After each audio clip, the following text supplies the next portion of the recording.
What's up, EJ? How you feeling, man? I'm feeling really good. How you feeling?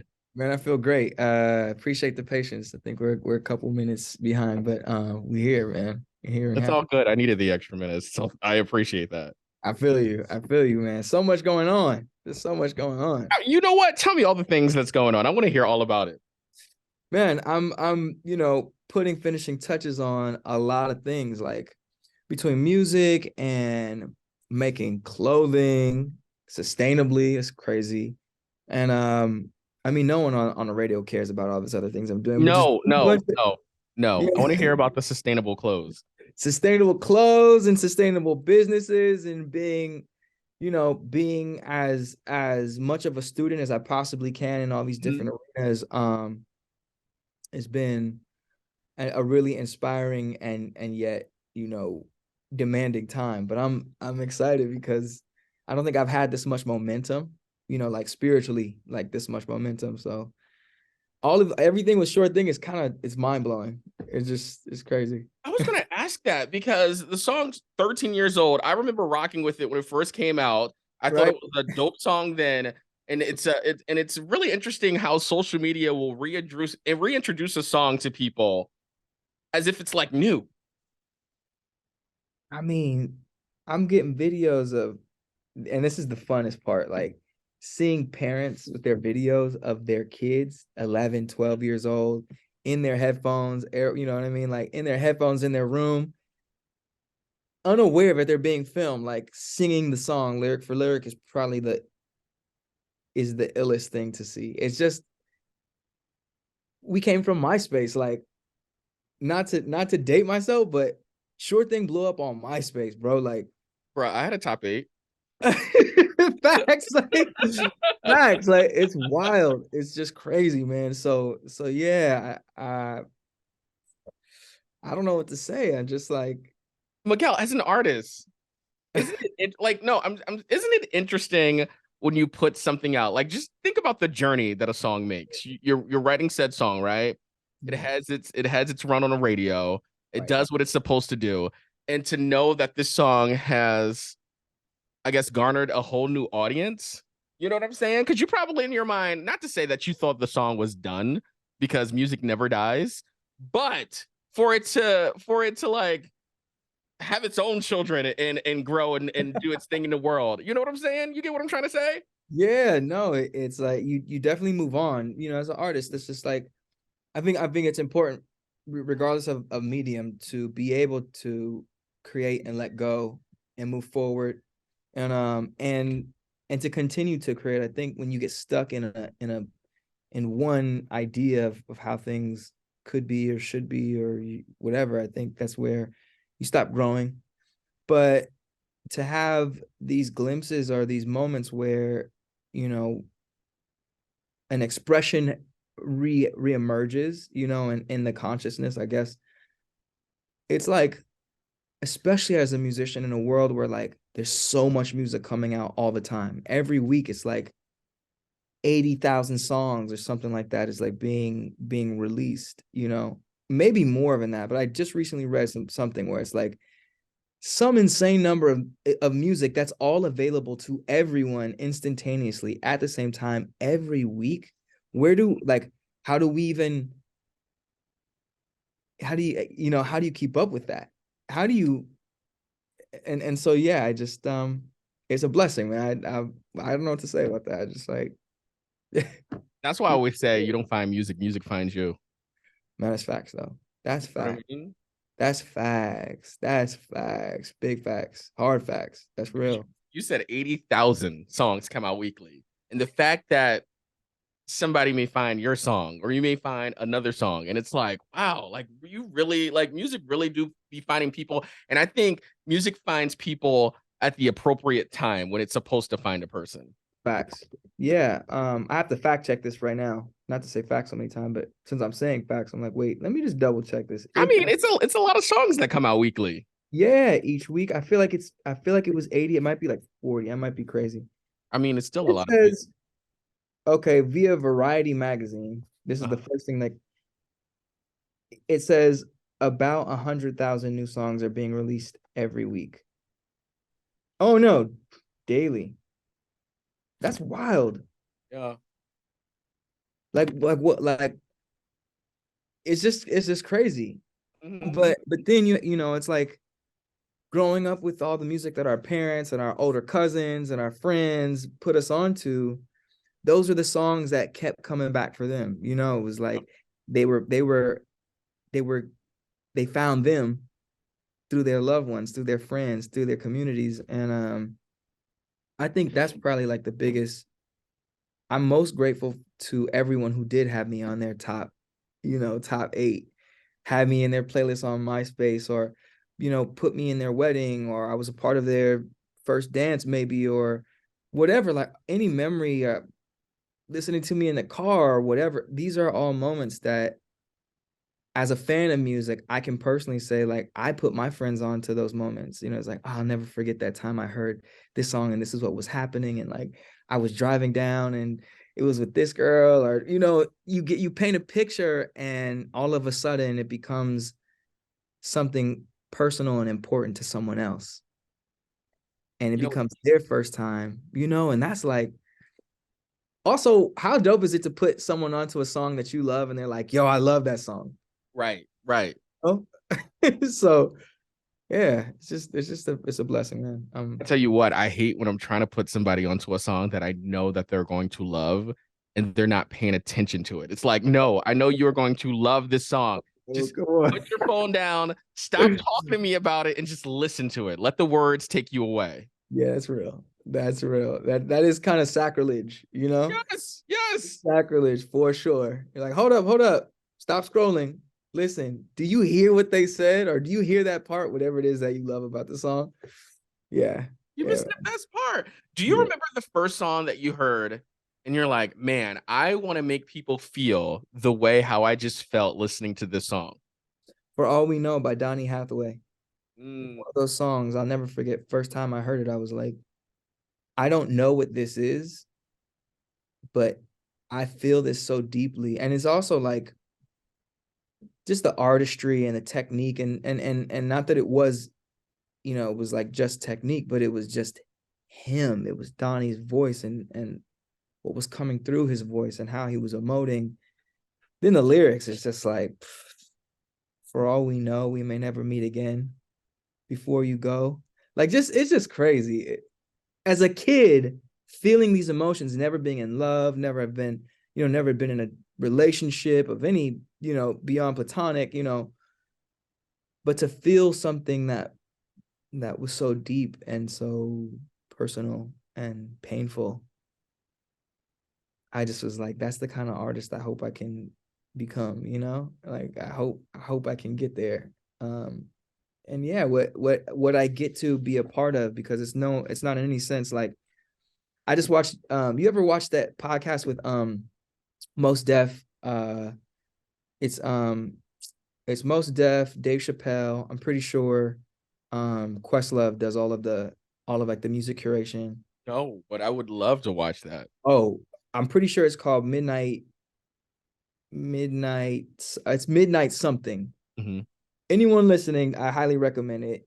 But just for us as music fans, and just hearing the perspective of just great, great cultural like voices, right? Most Def said, I don't take credit for anything that I've been a part of, and anyone who does, you have to be weary of those people, because we truly are vessels, especially as creators. We get to hone the technique and craft and these things, but what comes through is so much deeper and so much more spiritual than we can ever fathom. It's that we get to be a part of. So yeah, I just think about the fact that I get, short thing is like, I blacked out. It's like I don't remember tracking that. I remember where I was. I remember the lyrics coming out and being excited about it, but the entire experience isn't something. Same thing with Adorn, same thing with Quickie, same thing with, All I Want Is You is a freestyle. It's like a lot of these things, Come Through and Chill is a freestyle. It's like, it's not even me in my consciousness. It's like subconscious and something greater. So it's a blessing to see it become something for other people. It's just crazy. when you're on stage performing, do you black out too? Because I feel like that is the ultimate Ah, form of you being a vessel. word. Okay, so this one's a crazy one. I oscillate between because I think on the one hand, I want to be so connected with the crowd. I want to be so connected and create these moments where it's unanimous. But I don't like not remembering the feeling, you know? And I've been there for sure. I mean, like people as far as the eye can see in moments of like unanimous voice or unanimous movement and like being in really feeling in control of that, you know, Mm-hmm. and feeling that everything about what's coming out is amplified. I try my best to walk the fine line, you know, of kind of being in it and also present, so present where it's like I'm here, I'm with you, you know. This is something I can take with me, you know. I've definitely blacked out on a few performances. I'm just like, I what? Is it not to say that, but it has to be like so surreal. You're up on that stage, right? Because I've seen it in person at Wango Tango back in like I want to say 2018, 2019. Wow, LA. Yeah, here in LA. Right. When That's like you're on stage, you're performing, uh, you see people mouthing your songs back to you. yeah. You see them dancing. You're Hmm. being Geppetto at that moment. You know what I'm saying? People are vibing. That Yeah, has to be a great feeling. locked in. Like when you're locked in with people and like it almost feels like there's a symbiosis in that time. You're just, and I will say like short performances, it's real crazy. Like I don't really ever get there until maybe a few minutes in. You know, it takes me a second to really kick in.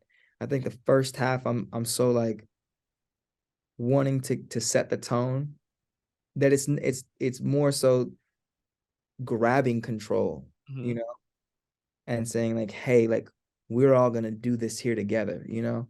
Um, my favorite times in getting there often are like full sets. Like a full set, we really get there. We really do. Or like, you know, on tour or you know, festival shows where I get at least 45 minutes. It's really that. But I love it, man. I love every minute of it. Do the nerves kick in? I know that's a crazy question, but because you've been doing it for a minute, but do you Yeah. ever get the nerves like, It's the same way like it doesn't matter how many times you've been intimate, you know, in your lifespan. You still have excitement. You still have, you know, you still have anticipation. Mhm. And that's probably like the best way I could relate it. It's like it never gets old. It's always exciting. I'm always like engaged, you know, like I'm like locked in and really just want I just want to kill, you know. I want it to be deeply emotional. I want it to be fun. I want to rage. I want to feel vulnerable. I want everyone to feel it too. I want you to feel that. I want and again, that's like the intention to go out and let go of all of that and allow it to be. That's where I feel like that's that.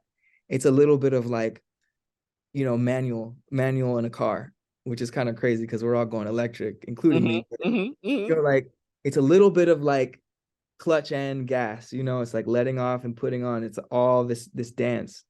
But I think it's also a control thing too. Like, you yeah, know what I'm saying? Like being able to just be in control and also being comfortable because I know a lot of people that aren't necessarily comfortable on stage. They're not necessarily comfortable with what they're doing, not necessarily saying that they're not great performers or they're not great singers, but they're not fully comfortable with it yet.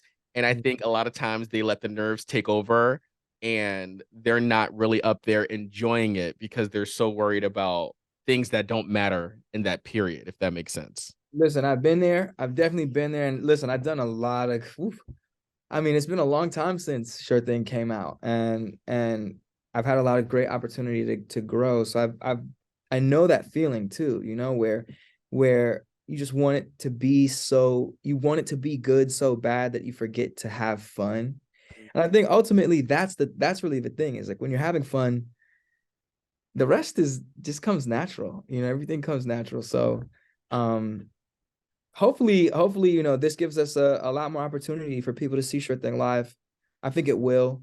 Um and we do have some really exciting things coming. So I can't wait for people to not only, who found me through Sure Thing, to really to see the artist that's, the kind of artist that I am. Mm-hmm.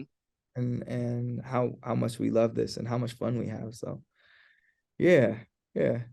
I'm excited because it's like the song was already a hit, and then for it to come like that, that's dope. That's dope. Oh, it's just wild. It's wild. It's such a testament to like all the great songwriters that I got to listen to. Mm-hmm. It doesn't get more visual than Stevie. It really doesn't. Um, I have a friend that works for him. Man, I've had the honor of meeting him real brief, and he goes, first thing he said, he goes, I saw you on the Grammys. It has a crazy sense of humor. That's what's funny. Oh my gosh, he's the ultimate. He really is Right. the ultimate. So yeah, but I think about him and Gamble and Huff, and I think about Carole King, and I think about Prince, and Isn't it crazy when you think about Gamble and Huff, you already think about that Philly sound? Like the oh fact that they like crafted this whole sound, this whole it's almost its own genre when you think about it. The sound of yeah, Philadelphia. You know what I'm saying? Sonic it will live forever as a stamp in music, in terms of like how it shaped, especially like soul music and R&B music and rock and roll. It just complete. I mean, it was mimicked. It was like that's what people were chasing that for decades. And it's influenced so many timeless artists and bands and musicians and what they create. So yeah, shout out to Gavin Enough. I got to meet them real brief a few years back in Miami for like an honoring songwriters event. And they were just so cool, man. They were just so cool and legendary. Just legendary, man. Before we go, can we talk about these clothes? Because I love clothes. My apartment Yo. is full of clothes. I want to hear what are you doing with these clothes? But yeah, sustainable. So I just like, at the end of the day, like putting my time into things that are sustainable personally. So whether that's like things that keep my craft sustainable, where it's like meditation or making sure I work out every day and eat properly and this and that. Like sustainability, I think, is a theme in my life, and discipline is a theme in my life. And I just want to put my time and effort outside of music into things that reflect those values. So yeah, I just want to make clothes that I don't have to think about in terms of like whether it was ethically produced or whether or not it's, ethically sourced or made, if it's good to the ecosystems that, we're pulling from to actually manufacture these things. I just think all of this stuff is like energetic considerations that are important to me. And also, like, I like to put it on, like I want things to convey the energy that I think I naturally want to express, and that is like danger with a purpose. Is like, and remaining dangerous in a world where things are so becoming so dull, and remaining sharp. So yeah, just making clothes that convey that energy. And it's like really like rage, inner rage from outer space is how I would describe it. Just always playing with fire, but doing it with purpose and intention. How important is meditating? Because I wanna really get into it, but I feel like whenever I start, my mind is rapping. Well, that's the whole thing. Racing. Our minds are, I mean, especially now, it's like we're sort of being conditioned to do that. It's like information everywhere. You know what I mean? At your fingertips, on your wrist, when you pull up the TV, when you're in the car, it's just like information, information, information. So we can't really judge ourselves for being, our minds being in that mode. I think that's why meditation is actually really valuable, especially now, and it's been helpful for me. Um, because it's that moment that I can, even in wrestling with my mind, which is, that's what the mind is built to do, is to compute, understanding that that's what that's for. And then, like we were talking about control earlier, like relinquishing that and letting the thoughts come and go. I'm no like I'm speaking from my own personal blah blah blah, you know. So I'm in no way, shape, or form holier than or better than or anything, but I would highly recommend, like, I don't know if you ever heard of this 6 phase meditation. It's a Mm-mm. guided meditation. It's a free you can find this like on YouTube. I go on YouTube for like all kinds of things, by the way. It's insane. Uh, but yeah, 6 phase meditation. It was created by kind of like he's a speaker. He wouldn't consider himself a like guru at all.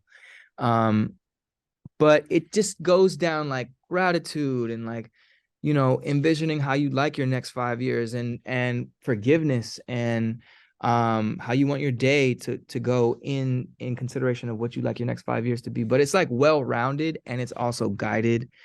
So you have a little, like when you go bowling and you have those you have the bumpers. Yes. It's like meditation with bumpers, like really dope bumpers. And for anyone really wanting to get into it, like highly recommend it. It's like a go-to tool every day, for real. Miguel, I appreciate you jumping on Zoom and just chatting with us. I appreciate it. Oh, it's love, man. Thank you. You make it easy. Excuse the rambling, but No, it's love. I appreciate it so much. Thank you. Yeah, absolutely, EJ, man. And thanks everyone for listening. Thanks for showing love to Short Thing. Much more to come.